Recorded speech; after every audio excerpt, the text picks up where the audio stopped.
क्या आपने कभी सोचा है, एक ऐसा गुरु जो देवताओं का विरोधी होते हुए भी महर्षि कहलाया, एक ऐसा तपस्वी जिसने स्वयं भगवान शिव से मृत संजीवनी विद्या प्राप्त की और मृतकों को जीवित कर दिया।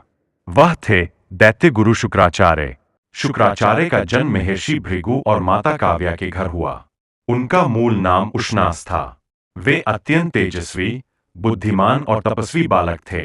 बचपन से ही उनमें अद्भुत ज्ञान पिपासा थी। उन्होंने ऋषि अंगिरा के आश्रम में शिक्षा ग्रहण की। वहीं अंगिरा के पुत्र बृहस्पति भी शिक्षा ले रहे थे। लेकिन एक दिन ऐसा आया जब शुक्राचार्य को लगा कि गुरु अंगिरा बृहस्पति को अधिक महत्व देते हैं। उनके मन में पीड़ा जगी, क्या मैं कम योग्य हूं? यही पीड़ा आगे चलकर उन्हें देवताओं के विरोध में खड़ा कर गई। अपमान और उपेक्षा से आहत होकर शुक्राचार्य ने घोर तपस्या का संकल्प लिया।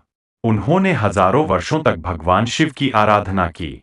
कथा है कि वे उल्टे लटक कर बिना अन्न जल के तप करते रहे। अंततः भगवान शिव प्रकट हुए और उन्हें प्रदान की मृत संजीवनी विद्या, वह अद्भुत मंत्र जिससे मृत व्यक्ति को पुनर्जीवित किया जा सकता था। यहीं से शुरू हुई उनकी असली शक्ति। देवताओं के गुरु बृहस्पति थे, तो दैत्यों को भी चाहिए था एक महान आचार्य। शुक्राचार्य ने दैत्यों का मार्गदर्शन स्वीकार किया। वे दैत्यराज महाबली सहित अनेक असुरों के गुरु बने।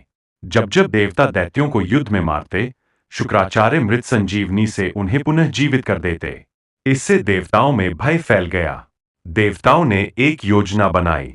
बृहस्पति के पुत्र कच्छ को शुक्राचार्य के पास शिष्य बनाकर भेजा गया ताकि वह मृत संजीवनी विद्या सीख सके। शुक्राचार्य की पुत्री देवयानी कच्छ से प्रेम करने लगी।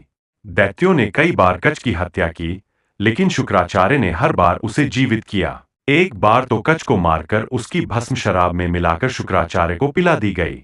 जब देवयानी ने रोकर विनती की, तो शुक्राचार्य ने ध्यान लगाया और जाना कि कच्छ उनके पेट में है। उन्होंने मंत्र से पहले कच्छ को जीवित किया, फिर स्वयं की मृत्यु स्वीकार की। कच्छ ने सीखी हुई विद्या से गुरु को पुनर्जीवित किया। लेकिन शुक्राचार्य ने कच्छ को श्राप दिया, तुम इस विद्या का उपयोग स्वयं के लिए नहीं कर सकोगे। शुक्राचार्य के जीवन का सबसे बड़ा अध्याय था राजा महाबली का मार्गदर्शन। जब भगवान वामन ने 3 पग भूमि मांगी, शुक्राचार्य ने बलि को चेताया, यह कोई साधारण ब्राह्मण नहीं, स्वयं विष्णु है। लेकिन बलि ने वचन निभाया।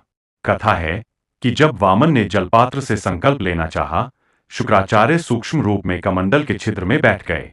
तब वामन ने कुशा से छिद्र खोला और शुक्राचार्य की एक आंख घायल हो गई।